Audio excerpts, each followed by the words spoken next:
You're listening to the Renegade Blitz podcast, a podcast for Steelers fans by Steelers fans. Follow us on Twitter at Renegade Blitz, read articles on renegadeblitz.com, and like us on Facebook. And welcome back to the Renegade Blitz. I'm Ty Polk, joined by Chris Ward. Here is part 2 of our preview of Steelers versus Eagles. And we welcome EJ Smith, Eagles beat reporter for the Philadelphia Inquirer. EJ, glad to have you on the show. Thanks for having me. It's good to be here. EJ, a lot of Steelers fans view this as a game that the team should win. The Eagles are 1-2-1 with their victory on Sunday night and are somehow in first place in just a plain bad NFC East. What are the positive things you've seen from the team that should keep the Steelers on their toes? Well, I think the Eagles' biggest strength is their defensive line. The last 2 games especially, you've seen them sort of be what people thought they were going to be coming into the season. They've got 3 of the top 10 highest paid defensive tackles in the NFL. You guys know one of them pretty well in Javon Hargrave. And that group is really talented. They had double-digit quarterback hits against the 49ers. They sacked Joe Burrow 8 times against Cincinnati 2 weeks ago. So I think that's the thing that keeps them in games right now. Offensively, they haven't really found an identity yet. I think they're still trying to figure out what Carson Wentz is this season. But if there's anything that, will keep the Eagles in a game or win the Eagles a game, it's definitely their pass rush. And EJ, one of the big stories out of Philadelphia has been the progress of Carson Wentz. He's struggled so far this season with 4 touchdowns and 7 interceptions. There's even some talks about Jalen Hurts possibly, coming in for him. He continues to struggle. What has the fans been thinking about Wentz and just the coaches and players and overall the entire Eagles organization of how he performed so far this season?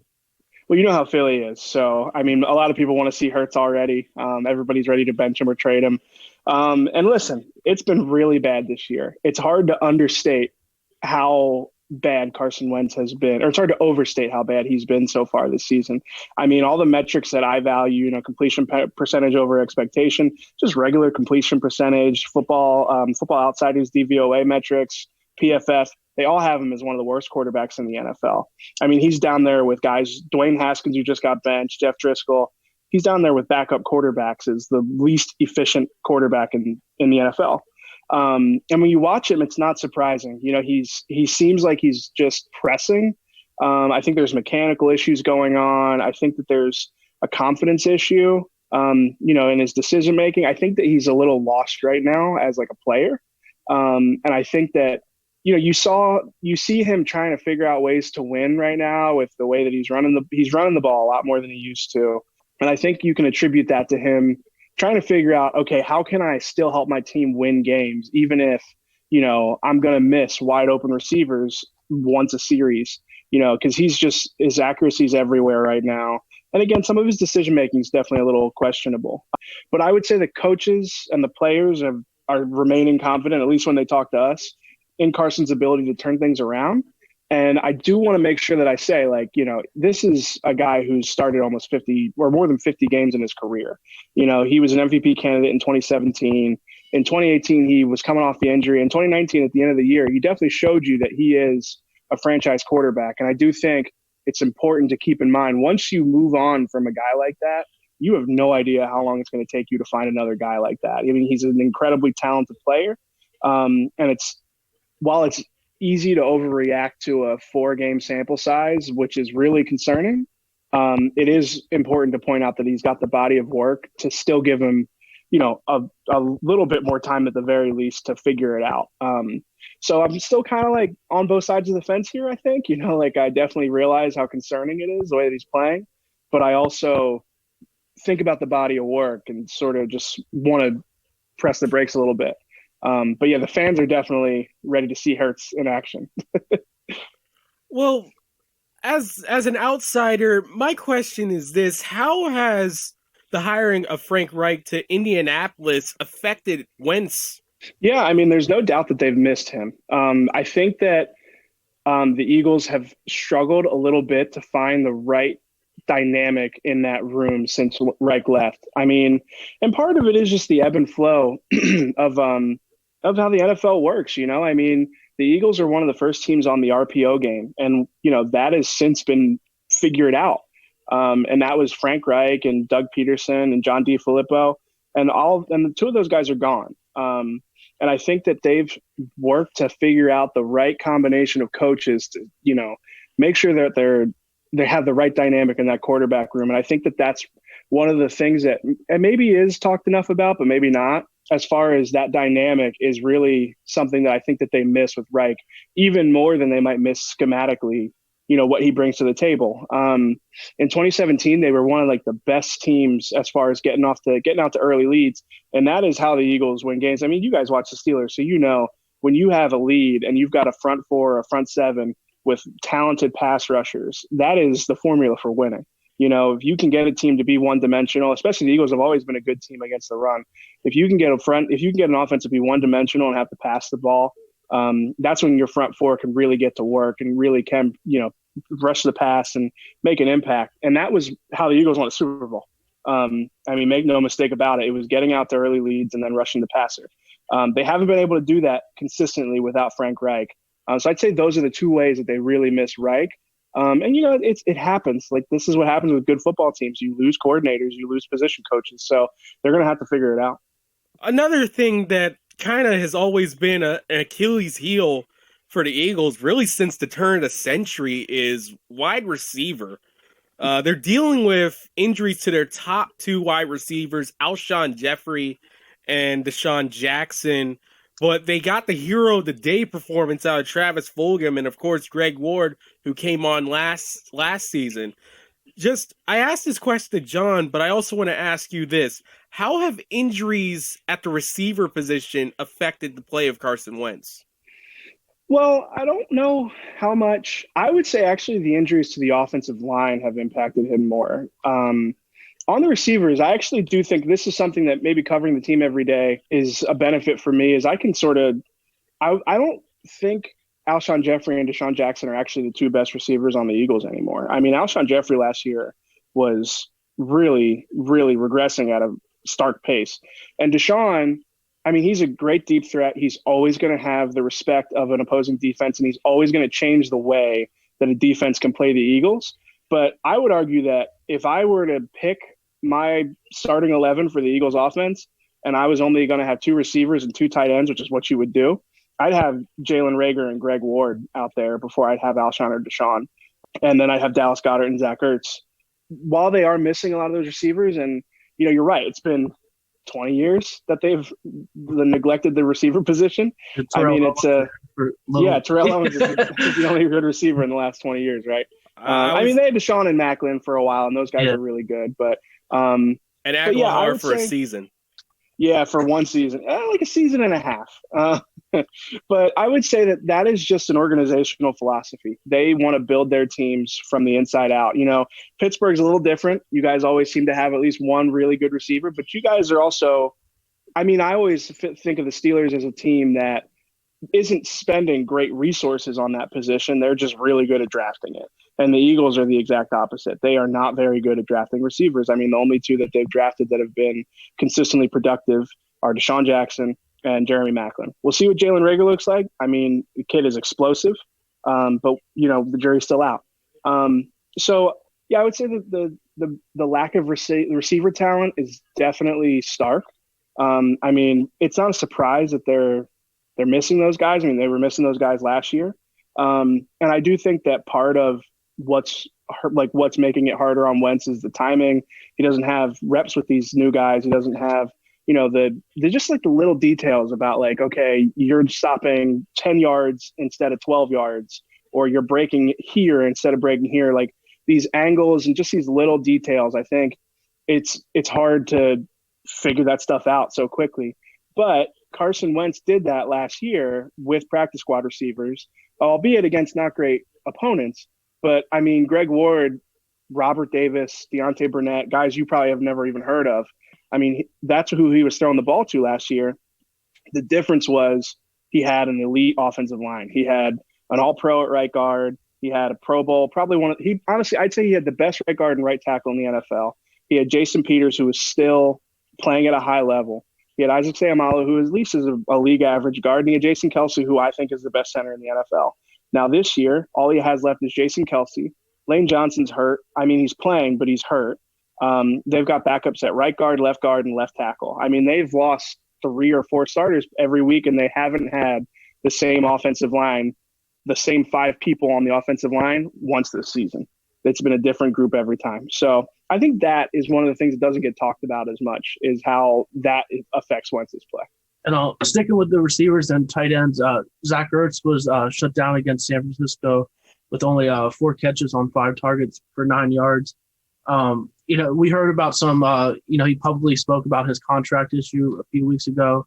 Do you think that's playing any factor into players, that more just overall with how injuries are impacting Wentz and the receivers? And how can the Eagles get him going with the team decimated at wide receiver? Yeah, I don't know if the contract is playing into it at all. I mean, during week 1, there was definitely some body language stuff that you could pick up on when he went against Washington. At one point, I remember he was like down on a knee. It looked like he was hurt, and he waved off trainers. He was like, "I'm not hurt." It maybe he's just frustrated. I don't know.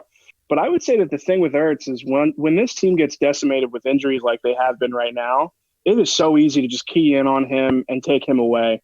We've seen teams do it. He talks about it. He talks about how against the Rams on 3rd down, Jalen Ramsey's covering him. I mean, how many tight ends in the NFL are getting matched up against Jalen Ramsey? And that's the thing that's tough with Ertz is, you look at a guy like Kittle and you look at a guy like Kelsey, and those guys overcome tough matchups, but they're also in offenses. I mean, more so Kelsey than Kittle, but they're also in offenses with talent around them. And it's not as easy to just say, all right, we're going to bracket this guy. We're just going to make sure that just Zach Ertz doesn't beat us. They can't do that with Kittle. They can't do that with Kelsey the way that they can with Ertz, especially now that Dallas Goedert's out. So I think that that's probably the biggest thing that's affecting Ertz right now is, he's not on the – he thinks he wants to be on the level with Kittle and Kelsey. And I'd say he's one of the best tight ends in the league, but he's not better than those 2 guys. And I think that it is possible to take him away, especially with the way the Eagles offense is right now, where, you have guys who don't need to be game planned against on the outside. He's the only person that's probably circled on a whiteboard in the Steelers defensive room right now.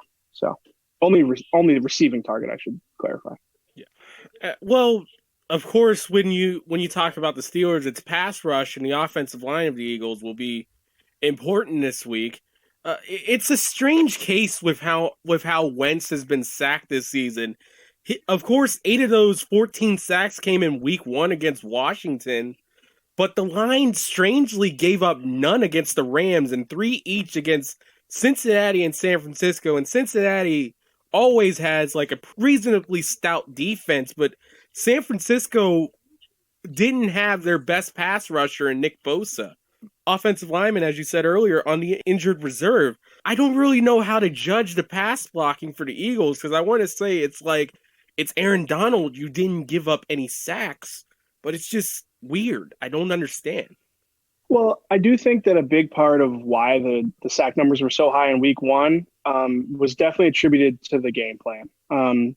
The Eagles, it was actually like shocking how obsessed they were with taking deep shots against Washington.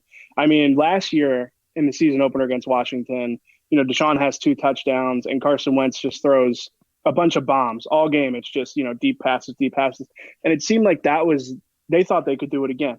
I mean, they're excited. They had Jalen Reagor out there. They had Deshaun Jackson out there. They have all this speed. And their game plan was, we're going to air it out. We're going to take deep shots. In week 1, Carson Wentz led the league in average yards per attempt. Like every time he threw it, it was 10, 15, 20 yards. And then the next week against the Rams, he was the bottom of the league in average yards per attempt. I mean, they completely switched it up. They wanted to take short passing attempts. So we aren't really sure what to make of the Eagles offensive line right now. Against the 49ers, they were very good, surprisingly good.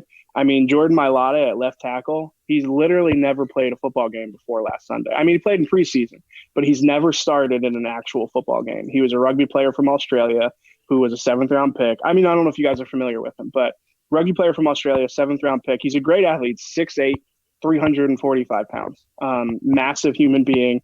And he played pretty well against the 49ers. He did some things that were surprisingly good. I mean, his strength and athleticism lets him get away with some technique issues that he might have. But if he irons that stuff out, I mean, he could be a really good player for the Eagles. But as far as the 49ers game goes, they had Jordan Mailata at left tackle. They have Nate Herbig making he's started every game this year, but it'll be his 5th start against the Steelers. Jason Kelsey's been around a long time. He's a very good player.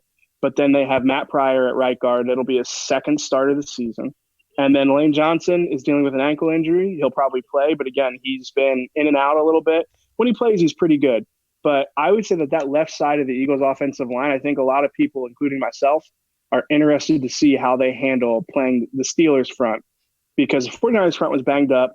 And I think we're all sort of waiting to see, is Jordan Mailata actually going to hold his own against real pass rushers like TJ Watt, Bud Dupree, all these guys, is he going to hold up against that the way that he held up against the 49ers? Because if he does, it's really promising. But I think this will be the real test for that group.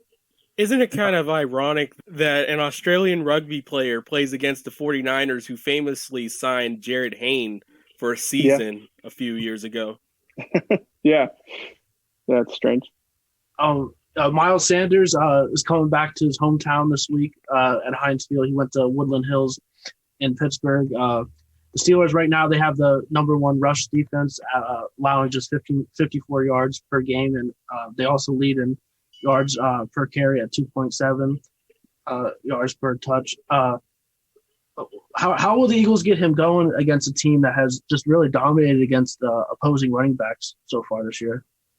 Yeah, it'll be interesting, especially I think the one real strength that even if this Eagles offensive front isn't great against the pass, I do think this is a group that can move bodies and, have success in the run game. We've seen it. They've just got a bunch of big guys in there. So, I mean, Doug Peterson isn't the type, if the run game's not working, he's not the type to just stick with it stubbornly. And they can get Sanders involved in the passing game just as easily as they can the run game. I'd say that actually one of the biggest parts of improvements he made from year 1 to year 2 has been his route running. He's run a couple of routes this year that, have left guys on the ground. He has done some really impressive stuff in the passing game. So, I mean, he's got to be a big part of their offense, especially the last 3 weeks. He's been dealing with different injuries. He missed all of training camp with a hamstring injury, and then he was dealing with a glute injury during practice last week. And we think this will be the first week that he'll be completely healthy all week. I'm sure he'll be excited to play in Pittsburgh. He talks about Pittsburgh all the time. He talks about what it means to him. And I'm sure he'll be really excited about it. It's the type of thing where he's going to get touches. So whether or not he'll have success, I think will be interesting. I mean, I still think that this Eagles offense has a lot of things to figure out. And I think that this week will be a good test to see how far along they are at this point in the season. So I don't really have an answer for you as far as how is Miles Sanders going to get going, because I'm not sure he will, but I can tell you how they probably plan on doing it, which is probably getting involved in the passing game and giving him touches early and seeing what the Eagles offensive line can do as far as pass or run blocking goes.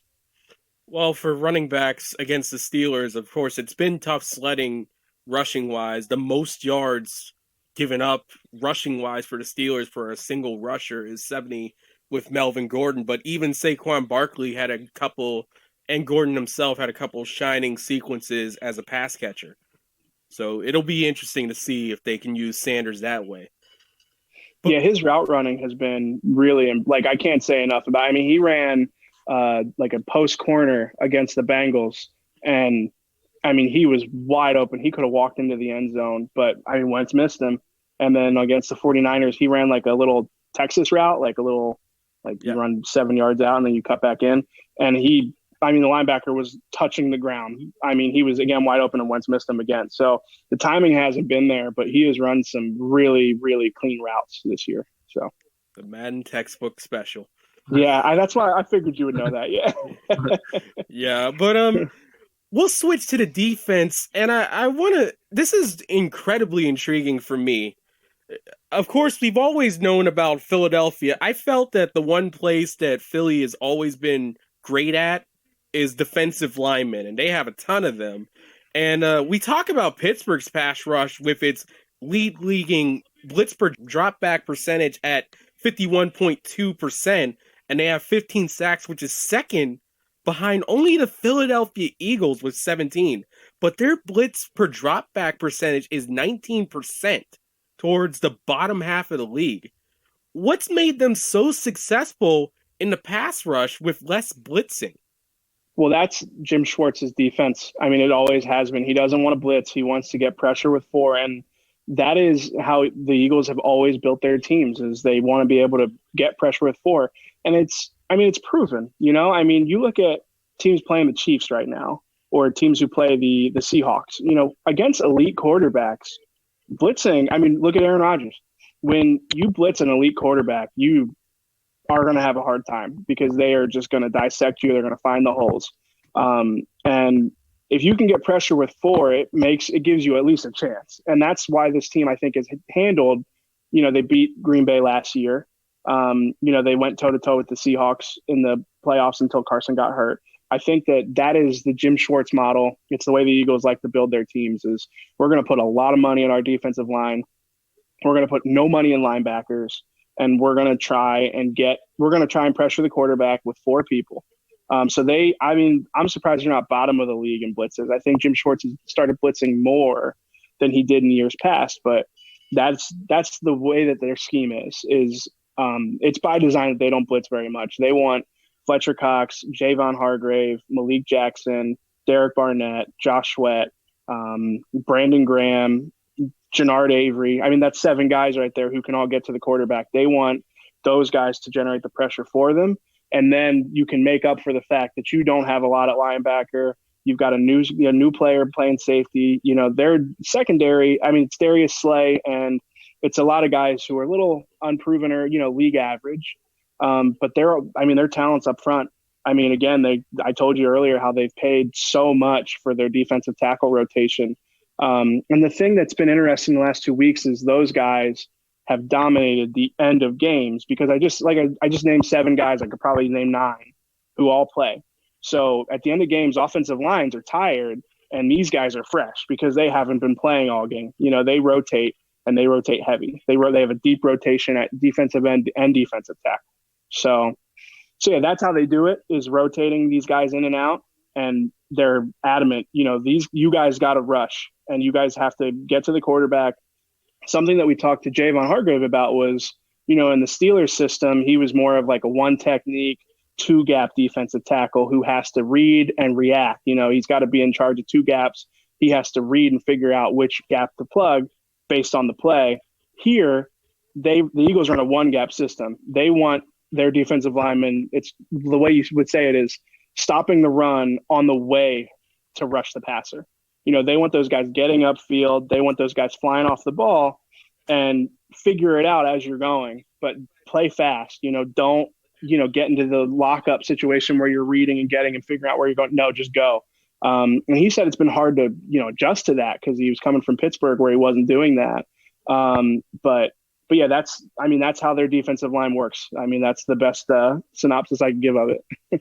Yeah, they have probably the deepest defensive line that I've ever seen. I'm going back to Tampa Bay Buccaneers in their heyday, winning that Super Bowl against the Raiders.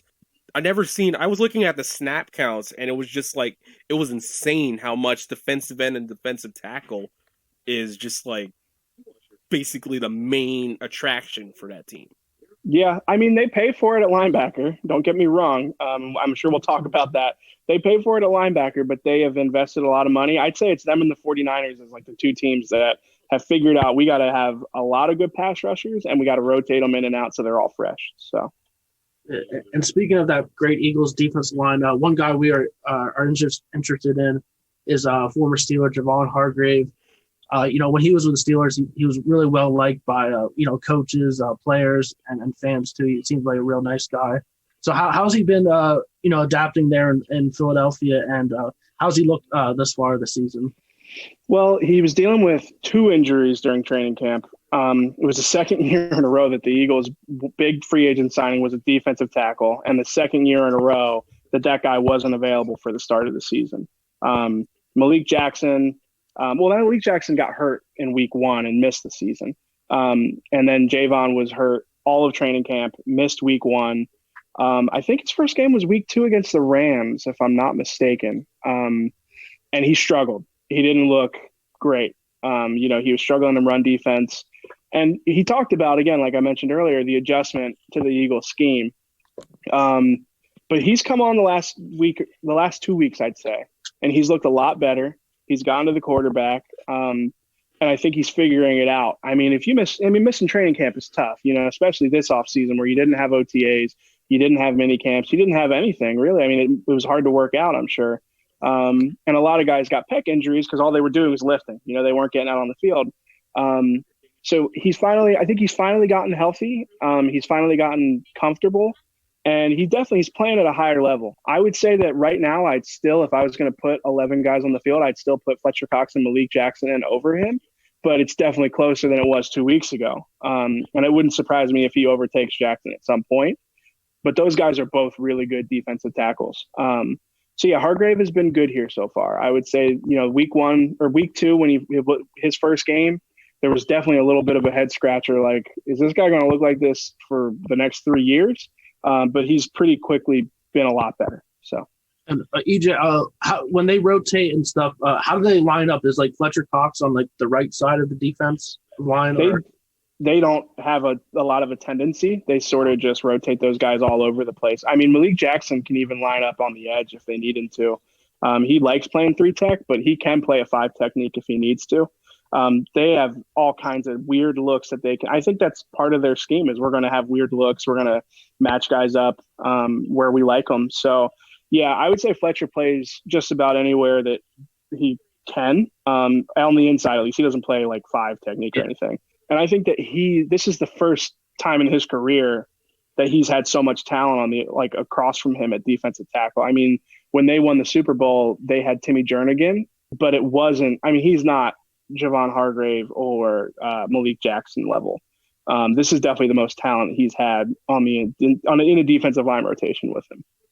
It should be an interesting matchup with David DeCastro, who's at right guard for the Steelers. Because I remember the last time they played, Cox gave him some trouble. So that should be interesting to see on Sunday. Yeah, he gives most people trouble. I wouldn't give him too hard of a time. Yeah. Yeah.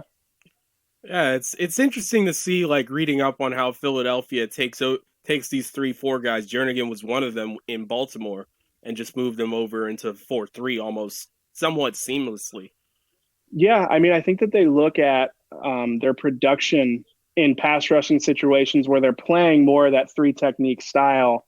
And if those guys are doing it well, then, I mean, it works out. I mean, Fletcher Cox, when he was drafted, I don't remember exactly who it was. My colleague Les Bowen would probably laugh at me because I can't remember this guy. But the defensive line coach at the time, they run a wide 9 kind of right now, but they were running like a real wide 9. Like their defensive ends were way out there. And the guy said Fletcher Cox was like born to be a 3 technique in his scheme. And it's just funny because, I mean, he still runs like that kind of position, but it's not the same thing. But yeah, they do it all the time. And of course, you mentioned this a little bit with the Eagles roster. They're a young team overall, but especially young defensively. And a lot of their issues last year was through the pass defense. Though Sunday against San Francisco, they stepped up with 2 picks, one by Rodney McLeod, and the second, a 30-yard pick 6 by Alex Singleton, a linebacker. Both were their first interceptions of the Eagles' defense this season, but they were against Nick Mullins, not Jimmy Garoppolo. Yeah, the Eagles struggled to get turnovers the first 3 weeks. They said it was partly due to the fact that they're playing a lot more man coverage this year than they have in years past because they have Darius Slay, who is the type of cornerback that you want following an opposing receiver all game and matching up a man-to-man. And, they talked about how, well, when you're in man coverage, your back's to the ball. It's harder to locate the ball. So that, I think, maybe is part of it. I mean, I'll take them at their word. But they also say, like you can't force turnovers. You can't hunt turnovers. You can't try and force it because that's when they won't come. And I would say that both of the interceptions on Sunday night were because Nick Mullins was really struggling. I mean, he got benched for a reason. Carson Wentz has played bad games this season, so like I can't pretend I've never seen quarterback play like that. But I mean, it was awful. I was honestly, it was not surprising at all that he got benched. CJ Beathard played pretty well coming in for him. So yeah, I would say that Alex Singleton even admitted that his interception wasn't his best play. Like, it was good for him. You know, he's a backup. He came in for TJ Edwards, who went down with a hamstring injury. But when you ask him about the pick, it's not like he was like, oh, yeah, I read the quarterback's eyes. He literally said, yeah, I mean, he threw it right to me. I was glad I caught it. And Jim Schwartz, the Eagles defensive coordinator, said that wasn't his best play. Like, he made better plays in the run, which were more about him doing something rather than the quarterback just throwing it directly to him. So, yeah, the Eagles defense, I would say that their secondary last year struggled, and a lot of those guys are gone. So far this year, the secondary hasn't looked – the secondary's looked good. I mean, it has not been the problem, I'll tell you that. Darius Slay has done a pretty good job shutting down number one receivers. I think this will be another good week for him, but so far so good. The only thing is on the other side, opposite Slay, we have no idea who's going to play corner every week right now because Avonte Maddox is out with an injury. And Avonte was really a prototypical slot cornerback even before he went down. You know, like, he's 5'9", 181 pounds. He's not a big guy. And we were all kind of scratching our heads looking at the roster because it's like they have nothing but slot corners other than Darius Slay. You know, they've got Nickel Roby-Coleman, who is a prototypical slot. They have Cravon LeBlanc, another prototypical slot. And then they had Trevor Williams on the practice squad, who ended up getting called up. He was expected to be the starter last week. He had a rib injury all week, and he didn't play. He wasn't on the injury report this week, so it'll either be him at outside corner or Jalen Mills will stay at outside corner instead of playing safety, which is the position that he worked on all training camp. Is Avonte Maddox looking like he's good to go this week?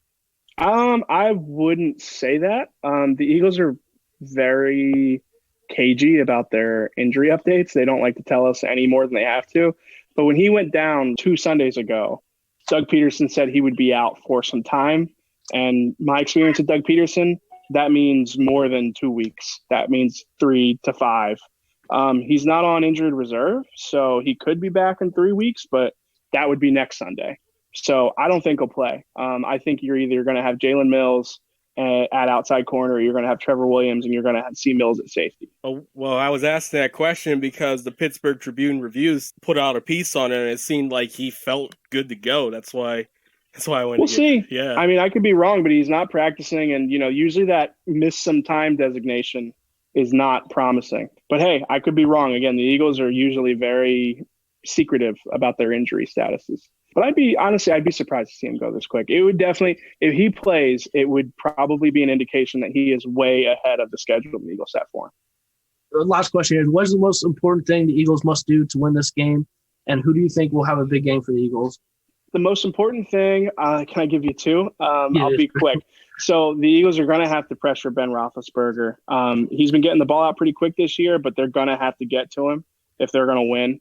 I don't think that they can win a game where they don't have at least 2 or 3 sacks and a lot more quarterback hurries. So defensively, they're going to have to get to the quarterback. And offensively, I've said it almost every week, but I think especially this week, Carson Wentz is going to have to he's going to have to restore what he had the last few seasons. He's going to have to be at least an above average quarterback. I think that he was still somewhat middling to below average against the 49ers. He still missed some throws. He's been running the ball effectively, but he still missed some throws that he should be making. I don't think that against the Steelers defense, like the one that is against this Steelers defense, he's going to be able to, get by missing wide open throws and opportunities. So I would say Carson Wentz is going to have to play, back to the standard that he set in his first 4 seasons. And the defensive line is going to have to rush the passer. If I had to pick a guy to have a big game, I would go Darius Slay. I mean, I think, if he can handle Juju Smith-Schuster and, at least make him not a game wrecker, then I think that that's something that the Eagles would need to have happen to have a big game. And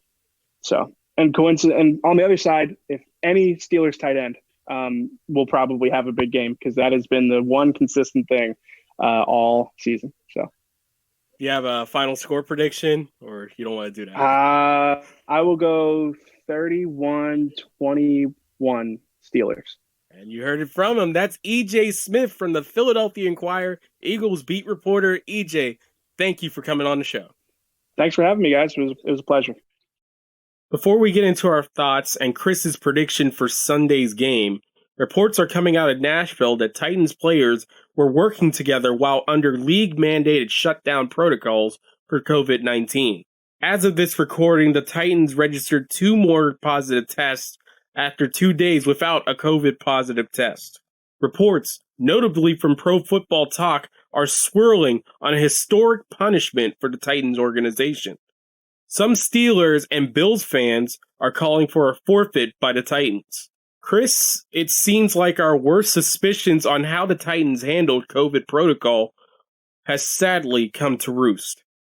Yeah, today there's a pretty alarming report about the Titans having a practice at a high school facility when they weren't supposed to. NFL is investigating it right now to see if they broke any protocol.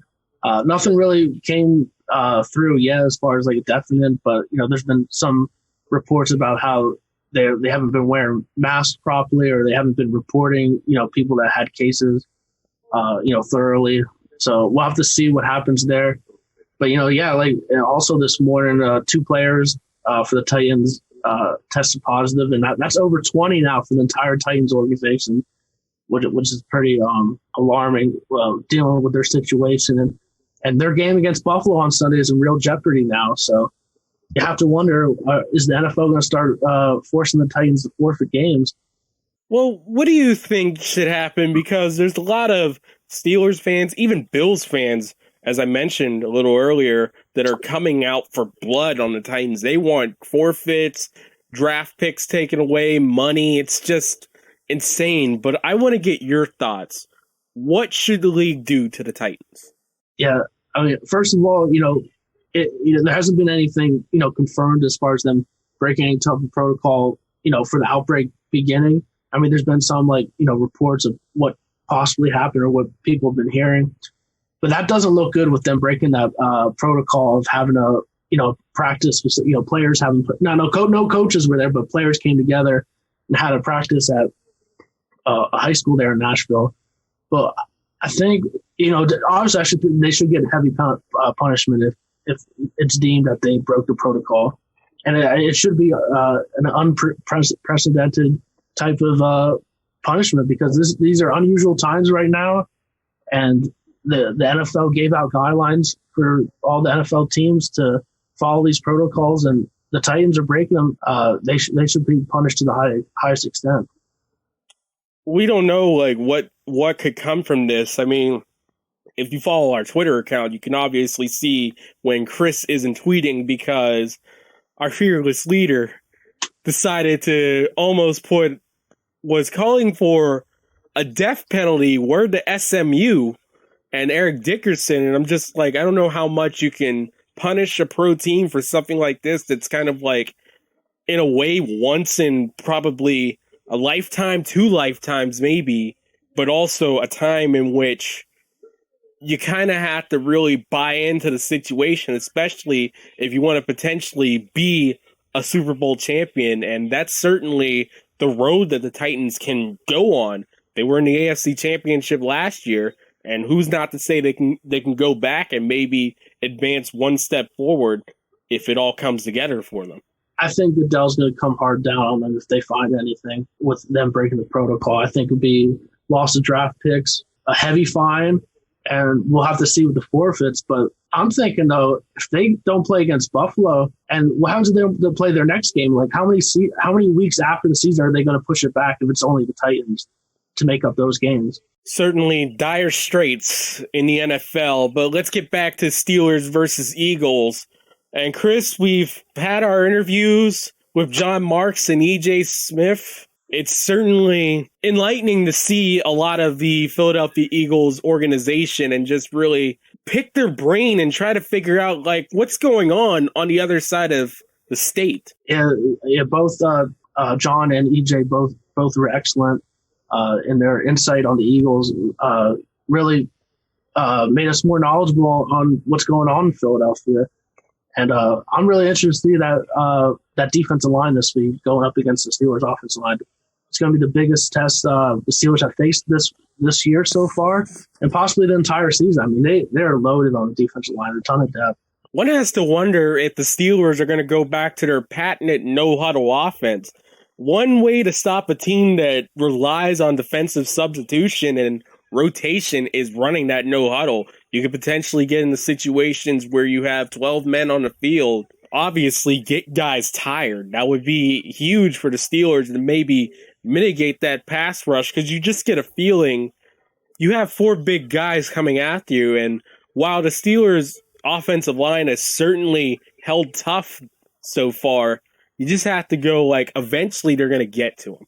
Especially in the interior there, because they, Fletcher Cox, Malik Jackson, Javon Hargrave. They have great guys on the edge too, but I think it's going to be interesting to see that matchup in the interior. So we've gotten our prediction from our 2 guests this week. Chris, what is your prediction? And you've been almost spot on this season, except of course for the Titans game, but we can't really do anything about that. Yeah, the Steelers are favored by 7 going into this game, and I think they're going to handle things pretty much here in this game. A 10-point win in the NFL, like being that there's so much parity, is almost like a blowout in a sense. So I'm going to say 27-17 Steelers. Who do you think is going to be the big performer offensively and defensively for the Steelers? For the offense, I'm going to go with the tight ends, Eric Ebron and Vance McDonald. George Kittle is obviously, one of the best tight ends in the league, and he had a great game against the Eagles. But I think Ebron and McDonald could cause some damage there over the middle of the field, and especially in the red zone. On defense, I feel like I say it every week. It's kind of boring. Like even Dejan Kovacevic mentioned it in his article this morning about how, the real key for any time the Steelers play is, can you block the Steelers' pass rush? And that's what I'm interested to see on Sunday. And probably have to be T.J. Watt versus Lane Johnson. That's a real big matchup I want to see. Lane Johnson's a great right tackle, but he's dealing with that ankle injury. And T.J. Watt so far this year has looked like a defensive player of the year type of candidate. So interesting to see that matchup. And hopefully T.J. Watt could continue to build off his great start this season. AFC Defensive Player of the Month in September, SI cover as well. We hope the SI curse doesn't affect TJ, because we could certainly use them as we go along in this season. And that is all for us. For Chris Ward, I'm Ty Polk. Thank you for tuning in to the Renegade Blitz. Thank you for listening to the Renegade Blitz podcast. Follow us on Twitter at Renegade Blitz. Read articles on renegadeblitz.com and like us on Facebook. Our podcasts are available on YouTube, Google Podcasts, Apple Podcasts, Stitcher, and Spotify.